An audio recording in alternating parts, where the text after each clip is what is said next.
Dans cette vidéo, je vais te révéler 3 facteurs décisifs qui expliquent pourquoi certains gagnent de l'argent sans faire d'efforts pendant que d'autres galèrent à faire 1 euro sur Internet. Donc tu vas enfin comprendre, enfin découvrir comment sortir de la pauvreté et commencer à gagner de l'argent comme tu l'as toujours voulu. Et ces facteurs que tu vas découvrir ne viennent pas de moi, mais de semaines et de semaines de recherche que j'ai menées sur l'économie du marché en ligne, la réussite des autres, ma propre réussite, plus de 200 000 euros de chiffre d'affaires généré rien qu'en 2025, les stratégies des entrepreneurs américains et bien plus encore.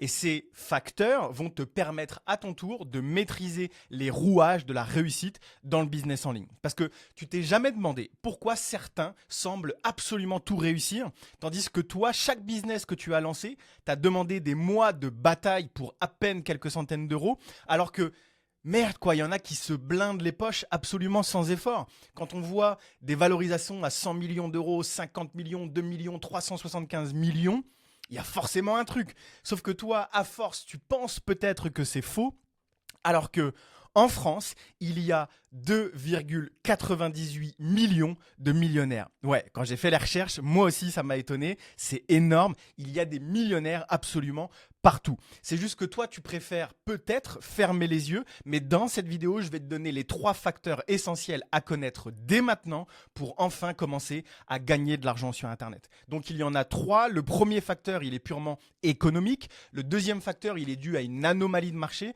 Et le troisième facteur, il est par rapport au modèle à utiliser. Et grâce à ces 3 facteurs, tu vas comprendre qu'il y a des business plus adaptés à des débutants, des business qui sont propices à la réussite, des business qui paient plus fort que les autres, des business où tu peux vendre plus facilement sans forcer et finalement des business où tu n'as pas besoin de beaucoup de clients pour bien gagner. Alors prends bien des notes et reste avec moi jusqu'à la fin car c'est uniquement en combinant ces 3 éléments que tu pourras enfin débloquer ta situation. Alors on va rentrer tout de suite dans le vif du sujet. Le premier facteur, comme je te l'ai dit, il est purement économique. Et l'idée, c'est que grâce à ce premier facteur, tu vas comprendre qu'il y a des business plus accessibles pour les débutants. Tu vas aussi comprendre pourquoi il y a des gens qui réussissent plus que d'autres et en quoi on peut gagner plus facilement plus d'argent. En fait, tout le monde vous dit aujourd'hui de créer de la valeur. Mais notre cher Peter Thiel, que j'adore, qui est un entrepreneur que j'adore, dit que créer de la valeur ne suffit pas, il faut aussi capter une partie de la valeur que vous créez. Pour information, Peter Thiel, c'est un des premiers investisseurs de Facebook et c'est aussi celui qui a cofondé avec Elon Musk PayPal. Donc il sait de quoi il parle. Et finalement, ce qu'il faut comprendre ici, c'est que il y a des marchés où l'argent circule et il y a des marchés où il y a beaucoup d'argent qui circule. Et l'idée, en tout cas de ce point, de ce facteur, l'idée c'est de se positionner où l'argent circule et surtout où on peut la capter, cet argent qui circule. Et on peut ensuite additionner finalement ce point économique qui est création de valeur plus captation de valeur. Donc on a une addition qui est créée plus captée. Et si tu ne prends qu'une seule partie de cette addition, c'est là que ça se complique et c'est exactement l'erreur qu'absolument tous les débutants font. On va faire un petit exemple. Dans le marché du e-commerce, aujourd'hui, il y a une valorisation qui est élevée à 159 milliards d'euros, ce qui est absolument énorme. Et donc, on voit la même chose tous les deux. Dans le e-commerce, oui, l'argent circule. Par contre, dans le e-commerce, en tout cas en France, il y a environ 150 000 sites marchands actifs. Donc, il y a 150 000, est-ce que tu te rends compte, 150 000 e-commerçants en France. Donc, oui, tu peux aller capter de la valeur puisqu'il y a un marché avec beaucoup d'argent qui circule. En revanche, il est difficile d'en créer de la valeur parce qu'il y a beaucoup de gens qui veulent la capter, cette valeur. Donc, on se rend bien compte ici, avec le marché du e-commerce, que cette addition est compliquée, créer plus capter. En revanche, quand on regarde un petit peu le marché de l'intelligence artificielle, lui, aujourd'hui, il vaut 89 milliards d'euros. Et donc, oui, il y a un petit peu moins d'argent qui circule qu'en e-commerce, mais ça reste déjà extrêmement lucratif. On parle de quasiment 90 milliards d'euros.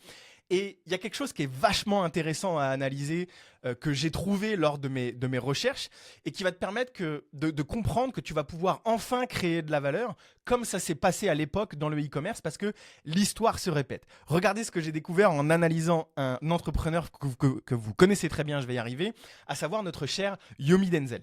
Yomi Denzel, il a percer, il commençait à gagner beaucoup d'argent à partir de 2018. Il a même sorti une vidéo où il explique 63 000 euros en 24 heures, je m'offre une Rolex.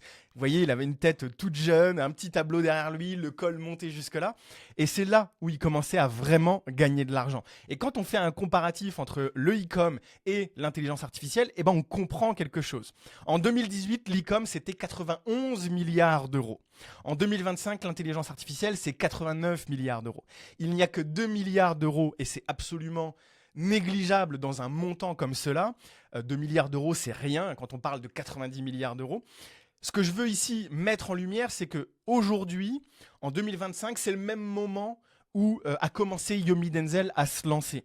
Et c'est là où on comprend que dans l'intelligence artificielle, l'addition créée plus captée est beaucoup plus facilement possible.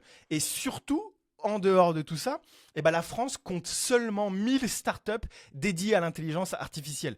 Donc ici, résultat, l'argent circule et tu peux en capter ta part. En revanche, il ne faut pas attendre qu'il soit trop tard. Et oui, tu peux en créer facilement, mais il ne faut pas attendre que ce soit rempli de mondes qui ont déjà créé tout ce qui peut être créé. Et une petite note qui est intéressante pour te rendre compte à quel point il y a une opportunité maintenant et pas demain, c'est que l'évolution du e-commerce entre 2016 et 2023, c'était 123%. L'évolution de l'intelligence artificielle entre 2016 et 2023, c'est 1562%. Donc on comprend bien ici que le marché de l'IA, il est comme ça, à la verticale, il ne fait que d'exploser. Alors que le marché du e-commerce à l'époque, il était un petit peu plus lent à évoluer, donc c'est maintenant qu'il faut se positionner. Pour résumer, ce premier facteur, qui est purement économique, il permet de comprendre, il explique qu'il faut additionner captation de valeur, donc s'implanter sur un marché où l'argent circule, et comme tu l'entends partout, création de valeur, donc trouver un marché où tout n'a pas encore été fait. Et en fait, ça permet aussi de comprendre qu'il y a des marchés qui sont bien plus propices à cette addition et donc forcément qui te permettent de vendre plus facilement car personne n'a encore créé de la valeur et qui permettent de gagner plus rapidement parce que l'argent circule dans un marché où peu de monde la capte. Et c'est ça qu'il faut comprendre. Et qu'est-ce qui répond le mieux à cette addition et à ce qu'il faut comprendre de ce point de vue économique? Eh ben, c'est que le marché qui répond le mieux à tout ça, c'est l'intelligence artificielle. Mais maintenant, tu vas sûrement me dire, oui, mais moi, j'y connais rien en intelligence artificielle et en plus, je suis pas du tout tech. Et ben, c'est là que le deuxième facteur entre en compte, à savoir cette anomalie de marché. Ce deuxième facteur, il va te permettre de te rendre compte que tu n'auras pas besoin de compétences et qu'il y a des éléments qui permettent de se positionner sur des business où ça se vend absolument tout seul. On va découvrir ces éléments ensemble. Mais déjà, cette anomalie, elle se résume en une équation toute simple. TJM plus IA sur demande plus marketing. Alors, tu vas me dire qu'est-ce que c'est tout ça? Je comprends rien. Le TJM, c'est quoi? Le TJM, c'est le taux journalier moyen. C'est le prix auquel les développeurs aujourd'hui sont payés à la journée. Et ce qu'il faut comprendre, c'est qu'il y a des écoles comme Supélec, comme l'école 42, qui sont des écoles d'ingénieurs et qui forment des développeurs, et d'autres d'ailleurs, qui ont complètement saturé le marché des développeurs, créant ainsi justement une anomalie qui se propage lentement et que très peu de personnes ont réussi à apercevoir, à comprendre. Et finalement, la vie des développeurs, c'est devenu Amazon. Quand on voit ce screen à l'écran, qui est un screen tiré de la plateforme Malt. La plateforme Malt, c'est une plateforme où tu peux trouver des freelance développeurs. Bah, quand on voit ça, on voit que c'est tous les mêmes. Ils ont tous le même titre, tous les mêmes tarifications, absolument comme sur Amazon. Et donc ici, en fait, il y a un problème qui s'affiche, c'est que leur seul argument aux développeurs pour se différencier et pour aller créer de la valeur et capter de la valeur, bah leur seul argument, c'est devenu le prix. Comme sur Amazon. Sur Amazon, tu tombes sur la page, c'est soit tu prends le moins cher, soit tu prends le plus cher. Mais tous ceux qui sont entre les deux, on en a un petit peu rien à foutre, quoi. Donc le seul argument, c'est devenu le prix. Tu peux pas te différencier autrement. Tout a déjà été fait par absolument tout le monde. Et donc finalement, les développeurs, ils baissent encore et encore leur tarification, donc leur valeur se dilue. Et en plus de tout ça, la deuxième variable de cette anomalie, c'est l'arrivée de l'intelligence artificielle en novembre 2022 qui a absolument tout bouleversé. Les perspectives d'avenir, la manière de travailler, de réfléchir et d'investir ont complètement changé depuis l'arrivée de cette technologie. Il y a Mark Zuckerberg, donc le gérant de Facebook, qui a prédit un bouleversement du métier de développeur dès 2025. welcome, on est en 2025. Il y a Nvidia qui prédit également le remplacement rapide de beaucoup de développeurs. Et tout ça, ça se fait déjà ressentir. Parce que les entreprises, elles se disent quoi maintenant? Elles se disent non, l'IA est là. Pourquoi moi j'irais embaucher des développeurs? Et encore une fois, c'est pas moi qui le dis. Ce sont des statistiques, ce sont des graphiques comme celui que tu as à l'écran qui montrent finalement l'évolution des offres d'emploi pour les développeurs. Et que ce soit au UK, en France, en Allemagne, aux US, en Australie, les offres d'emploi pour des développeurs sont en chute libre. Et donc on se rend bien compte que ces mecs-là n'ont plus de job. Et donc un phénomène se crée tout doucement. Le nombre de développeurs ne cesse d'augmenter. De l'autre côté, les entreprises refusent de dépenser des milliers d'euros pour ces développeurs. Et donc, ils se retrouvent sans travail et l'IA a complètement réduit leur valeur sur le marché. En plus de tout ça, il y a une troisième variable qu'il faut prendre en compte, c'est la demande qui explose sur le marché et qui a complètement été prouvée avec ce plan gouvernemental Oselia sur lequel je reviendrai dans un petit instant. Maintenant, si je résume pour que tu saisisses l'anomalie, parce que j'ai peut-être été un petit peu vite, c'est qu'il y a des développeurs qui n'ont plus de boulot et leur manque de compétences en marketing, en vente, les empêche de valoriser leur travail et donc d'être rémunérés à leur juste valeur. En plus de tout ça, l'IA a complètement tout bouleversé et redéfini les règles du jeu, tout en transformant les attentes des entreprises.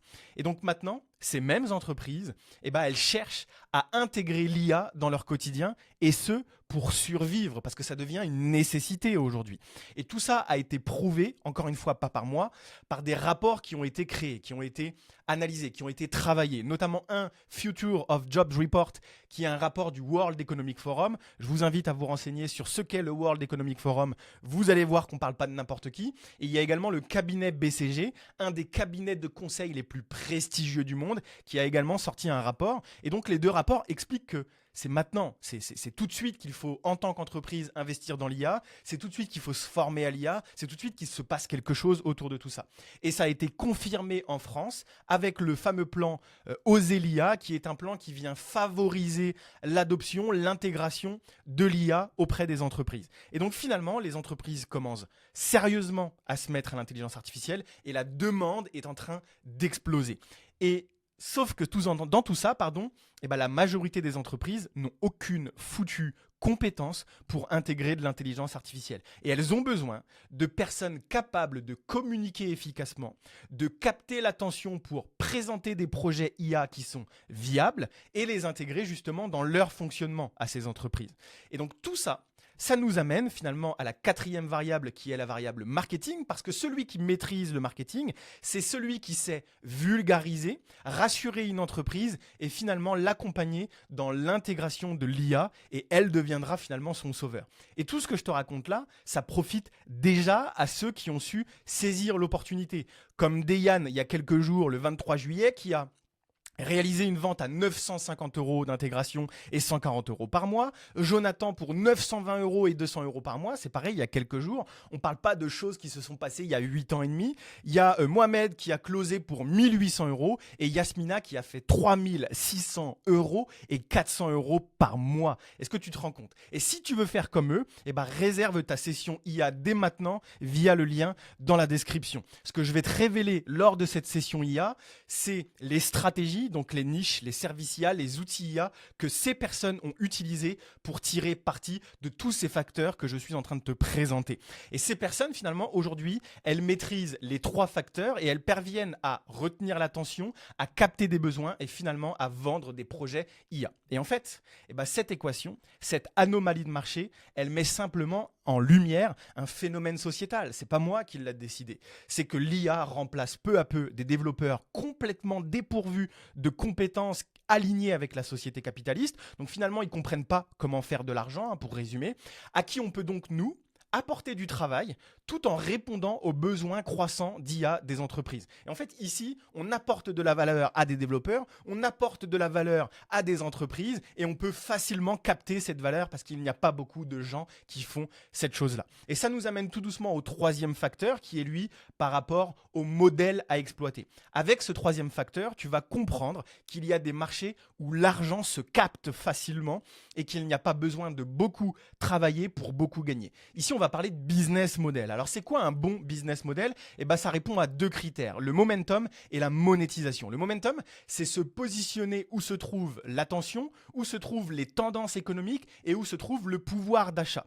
Et l'attention, aujourd'hui, où est-ce qu'on la trouve le plus facilement? Eh ben, c'est pas sur TikTok, parce que TikTok, c'est mort, il y a beaucoup trop de monde. Instagram, c'est pareil, c'est mort, il y a beaucoup trop de monde. YouTube, c'est dur parce que c'est du format long, il faut quand même du budget, il faut quand même du matos. Et donc, il reste un seul réseau social, LinkedIn.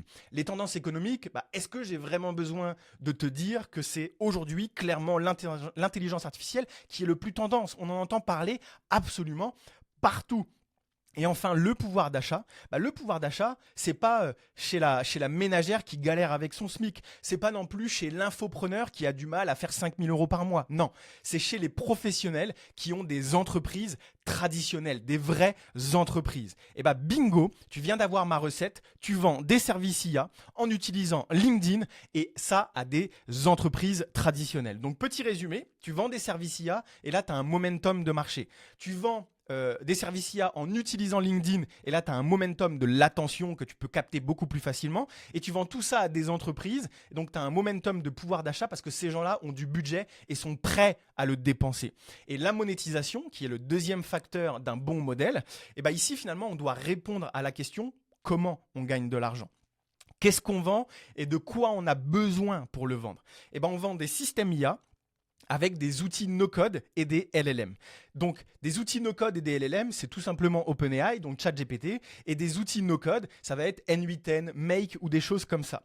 Et ces outils-là, ils nous coûtent absolument rien. Quand on parle d'N8N, on parle d'un outil qui nous coûte 5 euros par mois. Quand on parle de OpenAI, on parle d'une consommation au token. Donc pour parler un petit peu plus français, un token, c'est une partie d'un mot. Donc en fait, tu viens consommer uniquement lorsqu'il y a des mots qui sont générés. Donc en fait, ça ne coûte rien. On parle de quelques centimes d'euros pour utiliser OpenAI. Donc ça plus ça, on va pouvoir derrière aller vendre des systèmes IA à 3 600 euros comme je t'ai montré avec Yasmina, Deyan aussi que je t'ai montré tout à l'heure, mais qui vend aussi des prestations à 2 900 euros. On a Hugo qui vend aussi des prestations à 3 200 euros. Et tout ça avec un récurrent, avec un revenu automatique qui va tomber tous les mois. 250 euros par mois, 84 euros par mois, 400 euros par mois. Et donc là, vous avez bien compris, on est sur des services high ticket, donc à plus de 3 000 euros. On est sur des services complètement online, donc qui ont des coûts de fonctionnement quasi nuls. Tu n'as aucun foutu budget à prévoir. Et résultat, high ticket plus service en ligne, tu as une grosse marge. Donc, tu as une grosse partie de ton argent qui vient dans ta poche. En comparaison, par exemple, avec le e-commerce, où tu vas acheter un produit à 50 euros, tu vas le revendre 60 euros, tu as 10 euros de marge. Ici, tu achètes un produit à 5 euros, tu le revends 3 000 euros. Est-ce que tu te rends compte de cette puissance? Mais c'est pas tout. L'un des énormes avantages du high ticket, c'est qu'avec un seul client, tu fais 3 000 euros de chiffre d'affaires. Donc, tu n'as pas besoin de beaucoup de clients pour vivre déjà très convenablement. Là où le e-commerce, encore une fois, il faut générer beaucoup de ventes pour avoir un revenu intéressant dans sa poche. Mais ce n'est pas tout, encore une fois. Et ce point que je vais te montrer, lui, n'est pas négligeable. C'est que le high ticket permet de cibler des entreprises qui ont du budget et donc des clients qui ne seront pas chiant. Parce que c'est pareil, dans le e-commerce, dès que tu fais quelques ventes, dès que tu as un petit peu de volume, tu dois recruter une armée de personnes qui vont s'occuper du SAV. Parce que il est où mon colis? Tu as acheté un truc à 10 balles, t'inquiète pas, tu vas le recevoir ton colis. Tu as compris l'idée. Donc tu viens ici de comprendre ce qu'est un bon modèle. C'est un modèle où tu vas exploiter un marché tendance, là où il y a le pouvoir d'achat et là où il y a des marges intéressantes. Donc là où l'attention est facile à obtenir, là où l'argent est facile à obtenir et là où le volume n'est pas nécessaire pour bien gagner sa vie. Si je résume tout ce que je viens de te raconter, le premier facteur, il explique que certains business sont beaucoup plus accessibles aux débutants et pourquoi certains réussissent mieux que d'autres. Le deuxième facteur dû à cette anomalie, il explique que tu n'auras pas besoin de compétences techniques puisque tu vas déléguer à un développeur et que certains business se vendent d'eux-mêmes parce que les entreprises veulent de l'IA. Et ce qui permet donc de se positionner très facilement en tant que débutant. Et le troisième facteur, facteur qui est lui par rapport au modèle. Il explique qu'il existe des marchés où l'argent se capte facilement et où il n'est pas nécessaire de beaucoup travailler pour beaucoup gagner. Et ces trois facteurs, on les a uniquement de réunis dans les agences IA. C'est le seul business aujourd'hui en 2025, à l'heure où je vous parle, qui réunit ces trois facteurs. Donc tous les deux, on se voit en session IA. J'espère que tu auras compris, intégré cette vidéo et qu'elle t'aura plu. Donc abonne-toi et tous les deux, on se dit à très vite.